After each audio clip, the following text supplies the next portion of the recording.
नमस्ते बच्चों, क्या हाल चाल है? बहुत बढ़िया होंगे। और अपन देखो, इससे पहले जो चैप्टर अपना हुआ वो था डी ब्लॉक और एफ ब्लॉक तक। डी और एफ ब्लॉक एलिमेंट्स की अपन बात कर लिए। इसके बाद में हम पढ़ना चाहते हैं कोऑर्डिनेशन कंपाउंड्स, यानी उप सह संयोजन यौगिक, इनकी बात करना चाहते हुए ये अलग से एक चैप्टर है एनसीईआरटी उप सहसंयोजन यौगिक। इससे पहले कौन सा पढ़ा? डी और एफ ब्लॉक तत्व, कोऑर्डिनेशन कंपाउंड्स। कोऑर्डिनेशन कंपाउंड्स ये है चैप्टर। देखो, सबसे पहली चीज, अगर अपन यौगिकों की बात करते हैं बच्चों, तो मुख्य रूप से जो यौगिक है, कंपाउंड है, वो दो भागों में बांटे जा सकते हैं। एक को बोलते हैं सरल या साधारण यौगिक, साधारण यौगिक, सिंपल, जिसे साधारण लवण भी कह सकते हैं, यौगिक या लवण कह दिए। दूसरी चीज है योगात्मक यौगिक। कौन से यौगिक है? योगात्मक यौगिक, ये चीज है योगात्मक यौगिक। ठीक, इसमें इसका मतलब क्या है? देखो, साधारण या जो सरल यौगिक है या लवण है, वो कुल मिला के आपके, जैसे अपन ने कहा NaCl है ना, KCl, ऐसे ही MgCl2, ये सब है ना, AlCl3 है, ये सब साधारण यौगिकों में। जैसे कैल्शियम क्लोराइड है, ये साधारण लवण है आपका। और ये इनको बनाने के लिए, इन यौगिकों को या इन लवणों को बनाने के लिए अम्ल और क्षार की रिएक्शन होती है बच्चों। क्या कह रहा हूँ मैं? अम्ल और क्षार जो है रिएक्शन करते हैं। अम्ल और क्षार की रिएक्शन से क्या चीज़ बनती है? एक साधारण लवण, और साथ में क्या बनता है? जल बनता है। ठीक है, जैसे NaCl की ही बात करो, जैसे हमने लिया NaOH प्लस HCl है। इन दोनों को रिएक्ट अगर अपन दोनों की रिएक्शन देते, क्योंकि एक तो बच्चों क्षार है और दूसरा क्या है? अम्ल एसिड है। दोनों की रिएक्शन उदासीनीकरण अभिक्रिया होती है, न्यूट्रलाइजेशन रिएक्शन, जिससे क्या क्या चीज़, देखो जल का अणु निकाल दो यहाँ से, ये H2O निकल जाएगा, तो क्या बन जाएगा? NaCl plus H2O। तो इस टाइप से ये NaCl का बनना होगा। इसी प्रकार से KCl, MgCl2, AlCl3, CaCl2 भी बनते हैं। तो ये है साधारण लवण। और कुल मिला के साधारण लवणों में देखो, एक आपका धनायन होता है निश्चित रूप से। देखो, अगर इसका वियोजन होगा तो एक तो Na प्लस बनेगा और दूसरा क्या बनेगा? Cl minus. यानी इसमें साधारण या सरल कह दो, सिंपल सरल धनायन, और दूसरा क्या कह दूं मैं आपका? सरल ऋणायन। सरल धनायन और सरल ऋणायन, ये दोनों चीज़, सरल ऋणायन, सरल धनायन, सरल ऋणायन, इस ऐसे ही इसमें सभी में ऐसे ही बढ़ेंगे भाई। ठीक है, इस प्रकार से योगात्मक यौगिक होते हैं आपके, जो कि दो या दो से अधिक साधारण लवणों से मिलकर बनते हैं। यानी ये किससे मिलकर बनेंगे? साधारण लवणों से या यौगिकों से मिलकर बनते हैं। किन से मिलकर बनते हैं? साधारण लवणों से मिलकर बनते हैं। और ये भी कितने प्रकार के होते हैं भाई? दो प्रकार के होते हैं। एक को कहा जाता है द्विक लवण। कौन सा लवण? Double salt. एक को कहा जाता है डबल साल्ट। और दूसरा होता है आपका संकुल यौगिक कह दो, है ना, द्विक यौगिक, संकुल यौगिक, संकुल लवण, संकुल यौगिक, ऐसे द्विक यौगिक, डबल साल्ट, ये हैं आपके दो टाइप के। कौन से यौगिक हैं ये? योगात्मक यौगिक, जिसमें एक द्विक लवण है, दूसरा संकुल यौगिक है, डबल साल्ट। देखो, इसका मतलब क्या है? वही साधारण लवणों से मिलकर बनने वाला है। लेकिन खास बात ये है कि ये लवण अपने सभी जो आपके तत्व हैं या जो जिनसे मिलकर ये लवण बनते हैं, उन सभी का परीक्षण देंगे जली विलयन में। जैसे कुछ एग्जाम्पल्स भी हैं। तो एक बात तो अपन कर लें कि अपने सभी घटकों का परीक्षण देते हैं, टेस्ट देते हैं, ये सभी घटकों का परीक्षण देते हैं, ठीक है। और जो साधारण लवण होते हैं, ये जो सरल लवण होते हैं, उनके एक निश्चित रस समीकरण मितीय, है ना, एक अनुपात में जो है मिलकर ये बनते हैं। तो ये सभी घटकों का परीक्षण देते ही हैं, ठीक है, ये विशेष बात है। एग्जाम्पल्स की बात अगर करो, देखो एग्जाम्पल्स होते हैं, जैसे हमने कहा एक इसका एग्जाम्पल चलता है कॉर्नेलाइट। कौन सा है? कॉर्नेलाइट। ऐसे ही एक होता है बच्चों मोहर लवण, मोहर लवण। ऐसे ही एक एग्जाम्पल चलता है जिसे अपन बोलते हैं फिटकरी। फिटकरी, फिटकरी का दूसरा नाम क्या होता है? Potash alum. पोटास एलम, ये दो नाम, तीन हो गए आपके, कॉर्नेलाइट, मोहर लवण, फिटकरी और पोटास एलम। ऐसे ही क्या होते हैं? संकुल होते हैं, है ना, संकुलों का भी है अपना। पर सबसे पहले देखो कॉर्नेलाइट का फॉर्मूला भी अपने को जानकारी में होना चाहिए। कॉर्नेलाइट क्या होता है? कैसे, देखो क्या बोल रहा है तो याद रखो हमेशा कैसे चालू होगा। तो KCl.MgCl2.6H2, ये इसका क्या हो जाएगा? फॉर्मूला हो जाएगा, ठीक है। कॉर्नेलाइट का फॉर्मूला क्या हो जाएगा? ये पूछा गया सवाल है ये कॉम्पिटिटिव एग्जाम्स में भी। KCl.MgCl2.6H2, याद कैसे रखोगे? कॉर्नेलाइट, कॉ मतलब के से चालू होने वाला, KCl। ऐसे ही बच्चों मोहर लवण है, तो मोहर लवण का एक नाम और याद रखना होता है, जिसे बोलते हैं ferrous ammonium sulphate. Ferrous ammonium sulphate मोहर लवण। तो फेरस, पहले तो फेरस का सल्फेट लिख दो, और फिर किसका सल्फेट लिखना है?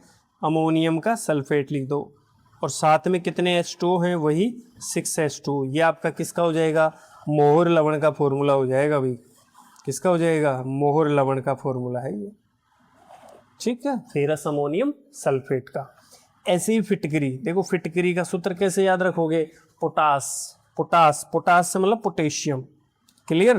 पोटास से मतलब क्या होगा? पोटेशियम। देखो फिटकरी का फॉर्मूला, पोटेशियम ये आ गया पोटास के, और एलम मतलब एल्यूमिनियम, और दोनों के क्या? सल्फेट चाहिए, ये विशेष ध्यान रखना है। पोटास, पोटेशियम, एलम, एल्यूमिनियम, तो दोनों के क्या हैं? सल्फेट। K2SO4.Al2SO4 का होल थ्राइस। और डॉट कितना? क्रिस्टलीय जल होता है ये, डॉट का मतलब क्रिस्टलीय जल 24H2। ऐसे जो है आप इसको याद रख सकते हो, पोटास, एलम या फिटकरी।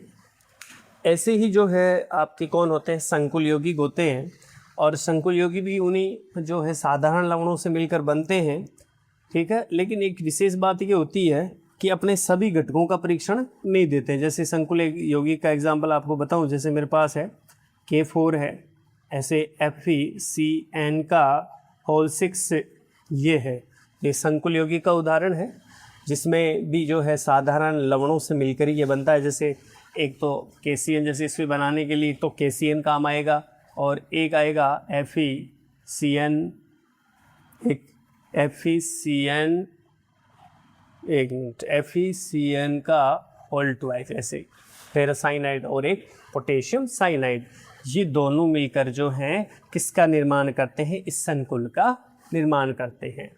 ऐसे अपने को ध्यान रखना है, ठीक है। और साथ में अपन ये भी बता सकते हैं, लेकिन एक विशेष बात अपने इसमें संकुल में क्या कही, देखो ये अपने सभी घटकों का परीक्षण देते हैं द्विक लवण, जबकि ये अपने सभी घटकों का परीक्षण नहीं देते हैं। जली विलयन में सभी घटकों का टेस्ट नहीं देते, टेस्ट नहीं देते हैं बच्चों। कौन? संकुल यौगिक, क्लियर। ऐसे ही इसमें आयनों की बात पे अपन कर सकते हैं। कैसे? देखो यहाँ आयनों की संख्या बताई जा सकती है कि कॉर्नेलाइट में कुल जली विलयन में कितने आयन बनेंगे टोटल। देखो KCl से क्या बना? K+Cl-, MgCl2 से क्या बना? Mg+2Cl-, Cl- तो है Cl, और जल तो जल में मिल जाएगा, जलीय विलयन आप कह रहे हो। तो इसमें देखो 1 2 3 4 और 5, तो तो कुल कितने आयन बनेंगे इसमें? 5 आयन बनेंगे, आयनों की संख्या 5 होगी। ऐसे ही देखो आपका जो मोर लवण है इसमें भी आयनों की संख्या एक तो F ही है, SO4, NH4 के कितने हैं? 2, SO4 का कितना है? 1, तो टोटल इसमें भी कितने आयन बनेंगे? 5। इसमें देखो आयनों की संख्या टोटल कितनी? K2SO4 में कितने आयन हैं? 3 हैं, पोटेशियम 2, एक सल्फेट, 3 आयन। और Al2SO4 का होल्थराइज में कितने हैं? 2 और 3, ये कितने हो गए? 5। टोटल कितने हो गए? 8 आयन। आयनों की संख्या कितनी होगी? 8।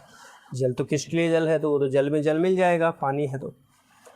ऐसे इसकी अगर बात करोगे किसकी? K4FeCN का होल 6, तो ये आपका क्या है? संकुल यौगिक, सभी घटकों का परीक्षण नहीं देता है। जलीय विलयन में जब इसका विघटन करोगे जल के अंदर, है ना, तो इससे देखो कौन कौन से आयन बनेंगे। एक तो बनेगा आपका पोटेशियम, पोटेशियम के कितने? 4 बनेंगे लेकिन, और एक पूरा का पूरा आयन बनेगा FeCN, ठीक है। इसमें तो देखो सभी जो आयन बने थे, देखो यहाँ भी साधारण आयनों का निर्माण हुआ है, सरल धनायन, सरल ऋणायन, यहाँ भी सरल धनायन, सरल ऋणायन ही बने हैं बच्चों, है ना, सरल धनायन, सरल ऋणायन। और यहाँ जब इनका अपन वियोजन करते हैं जलीय विलयन में, FeCN का कितना है? होल 6, ऐसे। तो ये तो इस पे प्लस का 4 है तो माइनस का 4 आ जाएगा, तो 4 तो पोटेशियम होंगे और एक आयन यह होगा। तो इसमें क्या चीज बनी? एक तो बना सरल धनायन, क्या बना बच्चों? सरल धनायन। और दूसरी चीज क्या बनी है? यहाँ एक विशेष बात है कि ये जो ऋणायन बना है ना, वो कैसा है? संकुल ऋणायन। कैसा ऋणायन है बच्चों? संकुल ऋणायन है। इसे अपन क्या बोलेंगे? संकुल ऋणायन बोलेंगे। और ये आपका सरल धनायन। इसी प्रकार से संकुल यौगिकों में सरल धनायन की जगह सरल ऋणायन बनता है, या फिर जो है संकुल ऋणायन की जगह क्या, यहाँ जैसे सरल धनायन है तो सरल ऋणायन बन सकता है, और यहाँ क्या हो सकता है? आपका संकुल धनायन भी बन सकता है ना। वो डिपेंड करता है कि फॉर्मूला किस प्रकार से लिखा गया है। तो एक साधारण सी चीज़ स्टार्टिंग की कि भाई यौगिक हैं आपके साधारण हैं और योगात्मक यौगिक हैं। साधारण में आपके लवण हैं सिंपल, जो कि अम्ल और क्षार की रिएक्शन से बनते हैं। ऐसे ही आपका जो है इसमें सरल धनायन और सरल ऋणायन की बात अपन करते हैं। योगात्मक जो यौगिक होते हैं इनमें 2 प्रकार के हैं आपके, एक तो द्विक लवण होता है, डबल साल्ट होता है, और एक संकुल यौगिक होता है, कॉम्प्लेक्स कंपाउंड जिसे बोलते हैं ना, कॉम्प्लेक्स कंपाउंड। ये 2 टाइप के हैं। द्विक में अपन ने बात कर ली, सभी घटकों का परीक्षण देते हैं, क्लियर। और 2 या 2 से अधिक जो साधारण लवण होते हैं उनके रस समीकरणमितीय अनुपात में ये होते हैं और उनसे मिलकर ये बनते हैं। कुछ एग्जांपल्स है, कॉर्नेलाइट, मोर लवण और फिटकरी की अपन बात करते हैं एनसीईआरटी के अकॉर्डिंग। इनके फॉर्मूले अपन ने देख लिए हैं, ये कैसे लिखोगे, कैसे क्या ट्रिक रहती है इसके अंदर। ऐसे ही कॉम्प्लेक्स कंपाउंड की बात कर ली, सभी घटकों का टेस्ट नहीं देते हैं। जैसे यहाँ ये घटक थे, इसमें पोटेशियम का तो ठीक है दे दिया, लेकिन आयरन और CN, Fe और CN का अलग से कोई टेस्ट नहीं दिया गया है। ये जो आपका एक साधारण जो इस स्टार्टिंग जो बेसिक है उसकी बात की अपन ने, और देखते आगे इसको जाके आगे बात करते हैं। देख उपसंयोजक यौगिक पढ़ रहे हैं अब स्पेशली, क्योंकि इस चैप्टर में पढ़ना क्या है? उपसंयोजी यौगिक, क्योंकि संकुल को ही क्या कहते हैं? उपसंयोजी यौगिक कहते हैं। कुल मिला के जो आपका संकुल है, अभी अपन ने बात करी, तो संकुल यौगिक है। संकुल यौगिक जिसे हम ऐसे बोल सकते हैं कॉम्प्लेक्स कंपाउंड। कॉम्प्लेक्स क्या है? कंपाउंड। और इसे ही अपन बोलते हैं उप सह संयोजन यौगिक कह सकते हैं, एक ही चीज़ है, ठीक है। और ये भी अपन एक तो बात करी जैसे K4FeCN का और 6, K4FeCN का और 6 संकुल है। ऐसे और हो सकते हैं, जैसे आपका ये मैंने लिखा CO और यहाँ से लिख दिया NH3 का होल 6 और यहाँ Cl3 लगा दिया ऐसे, है ना। ये भी आपका संकुल यौगिक है, ये भी संकुल यौगिक है या फिर उपसहसयोजी यौगिक हैं दोनों। और दोनों का वियोजन अगर अपन करते हैं, देखो इसके वियोजन से जलीय विलयन में अगर वियोजन होता है तो देखो क्या क्या बनेगा इसमें। अभी अपन ने बात करी 4 पोटेशियम, एक और चीज़ अपन साथ लिए FeCN का, और -4 है पोटेशियम के आपके, +4। और हम जानते हैं जितना प्लस होता है उतना माइनस भी है। टोटल आयनों की संख्या 4 और 1 5 है। तो यहाँ पे इसे आपने भी कहा था सरल क्या है, धनायन है, सरल धनायन। और ये क्या हो जाएगा आपका, कौन सा ऋणायन है, संकुल हो जाएगा, संकुल ऋणायन। ऐसे सरल धनायन और संकुल ऋणायन। इसी प्रकार देखो इसका वियोजन अगर करोगे, जलीय वियोजन, जल के अंदर अगर वियोजन होगा आयनों में, हालांकि पूर्ण वियोजन नहीं हो पाता है क्योंकि CO और NH3 Fe और CN अलग अलग नहीं हो पाएंगे, इस वजह से सभी घटकों का परीक्षण भी नहीं देते हैं। यहाँ देखो एक तो ये बना CO NH3 का होल 6 और साथ में Cl कितने हैं इसका, तो एक ही है, तो इस पे प्लस का 3 है क्योंकि बच्चों यहाँ Cl के 3 है, एक पे क्या है माइनस का 1 आएगा। तो देखो बात को समझो, इसमें ये जो समन्वय मंडल या जो बड़ा कोष्टक है इसके अंदर कुछ, अब आगे बात करेंगे केंद्रीय धातु परमाणु और लिगेंड की बात करेंगे। इस पे जो आवेश है, आवेश आ रहा है तो इस पे प्लस का 3 है, लेकिन ये आपका अब क्या कहलाएगा, संकुल धनायन कहलाएगा बच्चों। वहाँ पे सरल धनायन हुआ करता था, लेकिन यहाँ कैसा धनायन है, ये संकुल धनायन। और इसे अपन क्या कहेंगे, सरल, संख्या हालांकि 1 से ज़्यादा है, ये क्या है, सरल ऋणायन है, ये है सरल ऋणायन। तो ये चीज़ भी अपने को ध्यान में रखनी होती है। क्लियर। आगे देखो,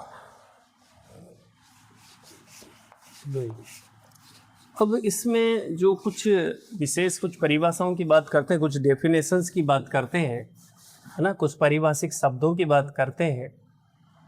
कोऑर्डिनेशन कंपाउंड से रिलेटेड परिभाषिक कुछ शब्द हैं, विशेष कुछ वर्ड्स हैं, उनकी बात अपन करें। परिभाषिक शब्द ये है सब, परिभाषिक शब्द, और परिभाषाएं भी साथ में रहेंगी। परिभाषिक शब्द है तो उनकी परिभाषाएं क्या मतलब है उनसे, ये सब भी बात अपन करने वाले हैं। ठीक है, तो कैसे है वो बात को समझो। जैसे अपने पास वही कंपाउंड अपन ले रहे हैं, K4 है, यहाँ FeCN का होल 6 से, और ये क्लियर है। इसी में अपन को एक एक चीज़ समझनी होती है, और सिंपल देखो क्या है, जो बड़े ब्रैकेट से बाहर का जो मंडल है या जो वातावरण है बाहर का, इसे बच्चों कहना होता है कौन सा, प्रति आयन भी कहते हैं। वैसे प्रति आयन, प्रत्येक आयन के लिए तो प्रति आयन हो जाएगा, और अगर सभी की अपन बात कर देंगे तो इसे कहा जाता है आयनिक मंडल। कौन सा मंडल होता है, आयनिक मंडल, ionic, ionization sphere, ionic sphere कह दो रे, आयोनिक स्फीयर, आयनिक मंडल। और ऐसे ही देखो ये जो पूरा का पूरा ये जो सिस्टम है यहाँ, इसे कहा जाता है समन्वय मंडल। क्या कहा जाता है, समन्वय मंडल। इसमें जो पोटेशियम का जो प्रत्येक सदस्य, जैसे ये आपका K+ है, तो इसी का क्या कहते हैं, प्रति आयन कहते हैं। और सारा का सारा जो ये बार का K4 है, पूरा का पूरा ये बार सिस्टम, उसे कौन सा मंडल कहते हैं, आयनिक मंडल कहते हैं। समन्वय मंडल हो गए, ठीक है, समन्वय मंडल। और समन्वय मंडल में भी क्या है, 2 चीज़ें हैं। ये जो आपका आयरन है ना, इसे अपन बोलते हैं केंद्रीय धातु, कौन सा, केंद्रीय धातु परमाणु बोलते हैं भाई, केंद्रीय धातु परमाणु या फिर आयन कह दो, central metal atom oblique ion. Clear. ऐसे ही देखो यहाँ जो CN है, ये CN6 है हालांकि ये, तो इनको क्या कहना होता है, इनको कहना होता है भाई लिगेंड। क्या बोलते हैं बच्चों, इनको लिगेंड कहते हैं, लिगेंड। और यहाँ अगर लिगेंड एक दंतुक है ना, जो कि एक ही जो है आपका लोन पेयर दान करता है या इलेक्ट्रॉन युग्म दान करता है, तो उस स्थिति में ये जो नंबर होता है बच्चों, ये क्या कहलाता है? समन्वय मंडल। इसे क्या बोलते हैं? समन्वय, सॉरी मंडल तो आ गया था, ये है समन्वय संख्या या उपसहसंयोजन संख्या, कोऑर्डिनेशन नंबर बोलते हैं। कोऑर्डिनेशन नंबर, समन्वय संख्या या उपसहसंयोजन संख्या। तो वास्तव में जो उपसंयोजन संख्या है वो दंतुकता पे डिपेंड करती है ना, जो कि किस पे? दंतुकता पर निर्भर करती है। कुल मिला के आप तो यूँ देख लो, दंतुकता पे निर्भर क्या मतलब? जितने उपसहसंयोजी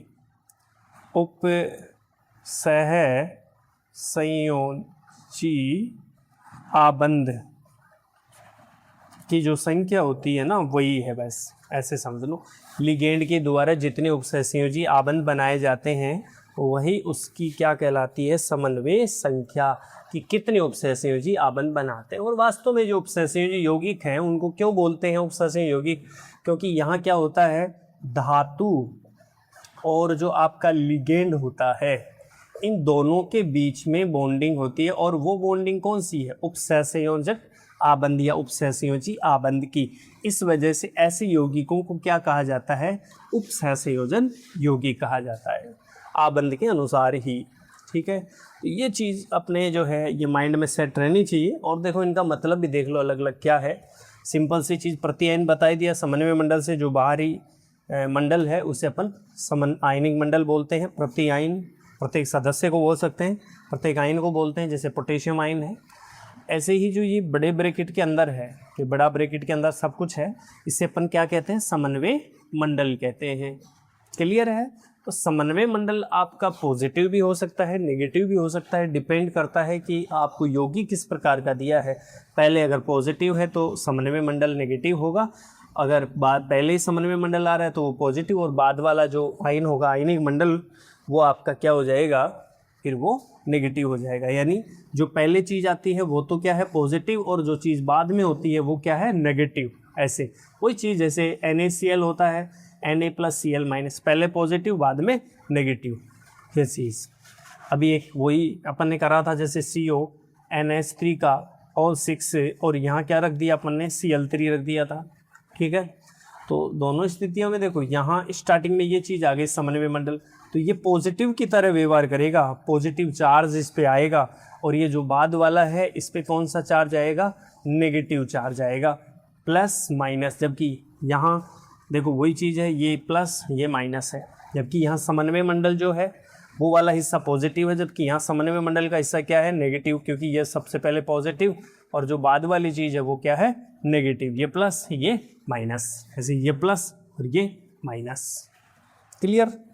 ऐसे अब एक एक की बात अपन कर लेते हैं, जो परिभाषाएं बनती हैं। देखो कुछ ही नहीं है, वही बात प्रति आयन, जो कि समन्वय मंडल से जो बाहर का जो मंडल है वो क्या है? आयनिक मंडल है, जिसमें आपका धन या ऋण जो है, जो भी है, दोनों रहते हैं, लेकिन सरल धनायन या फिर सरल ऋणायन होते हैं। इसके बाद की बात करो, समन्वय मंडल बड़े कोष्टक के अंदर का जो भाग है जिसमें केंद्रीय धातु परमाणु और लिगेंड दोनों पाए जाते हैं, उसे क्या बोलते हैं? समन्वय मंडल।